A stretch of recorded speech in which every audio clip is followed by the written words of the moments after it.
Président de l'Assemblée parlementaire du Conseil de l'Europe, Pedro Agramunt se dit victime des médias russes. Mais il se l'est bien cherché. L'Assemblée réunit les parlements de toute l'Europe, y compris la Douma russe, qui boude cependant depuis que le Conseil a condamné l'annexion de la Crimée. Le Parlement de Crimée avait en effet travaillé sous la menace directe des mitraillettes russes. Le Conseil n'a rien à voir avec l'UE, comme la Cour européenne des droits de l'homme, la CEDH, à laquelle tout Européen peut recourir, membre de l'UE ou pas. Les parlementaires du Conseil sont des députés envoyés à Strasbourg par leurs parlements nationaux. L'Espagnol, Pedro Agramunt, en était donc le président quand il a eu la très mauvaise idée d'accepter l'invitation du député russe Leonid Slutsky.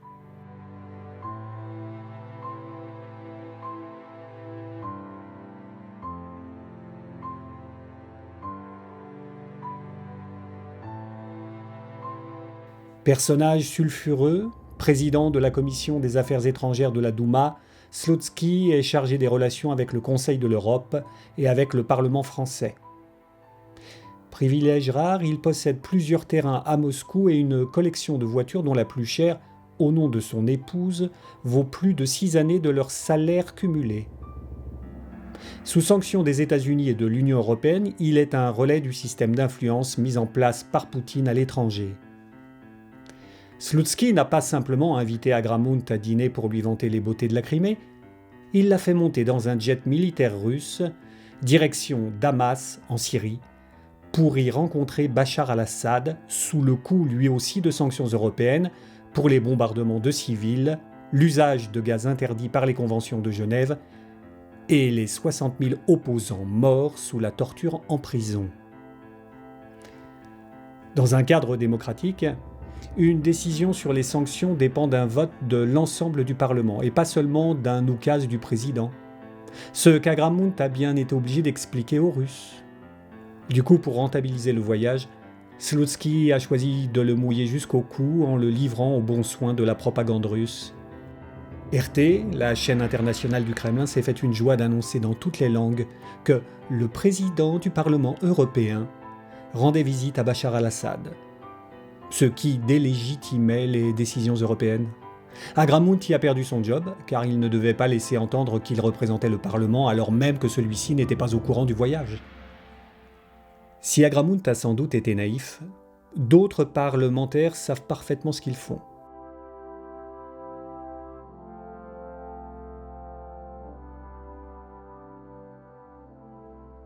C'est le cas du travailliste britannique George Galloway.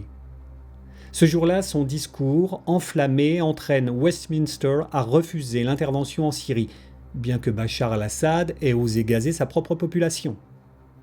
Retrait britannique qui conduit Obama à refuser à son tour l'intervention. Bachar peut continuer de massacrer son peuple, avec l'appui iranien et russe, entraînant 200 000 morts supplémentaires et l'exode de 10 millions de réfugiés, finalement expropriés par leur propre gouvernement qui s'empare de leurs biens.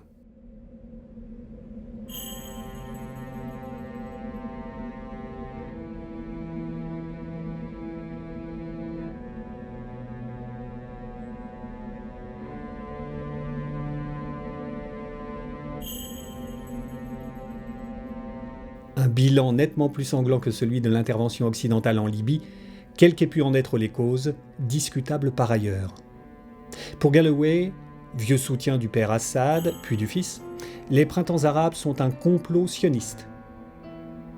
C'est aussi la thèse d'Al-Mayadeen, la chaîne du Hezbollah qui le rétribue grassement pour y présenter une émission.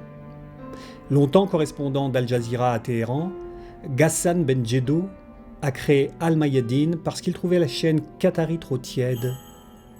Il collabore étroitement avec Presse TV, chaîne iranienne dirigée par un ami de Saïd Ramadan, inculpé de meurtre aux États-Unis. Au Liban, on dit qu'Al-Mayadeen est financé par le Hezbollah et Rami Makhlouf, le cousin milliardaire de Bachar al-Assad. Ces dizaines de comptes à la HSBC Genève ont fait de Makhlouf le personnage principal des Swiss Leaks, accusé de détenir à lui seul 60% de la richesse nationale syrienne pour le compte de Bachar.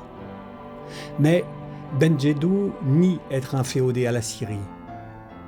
Jusqu'au jour où la police libanaise fait une descente dans 2 immeubles transformés en maisons closes par les services secrets syriens. Des dizaines de jeunes syriennes dont les familles sont trop pauvres pour payer une caution y sont retenues en esclavage.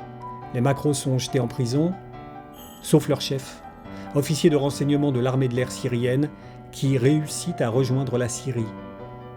Ironie du sort, Al-Mayadeen et Presse TV étaient à l'origine de la fake news du djihad du sexe, selon laquelle de jeunes maghrébines étaient recrutées pour le repos des guerriers du djihad.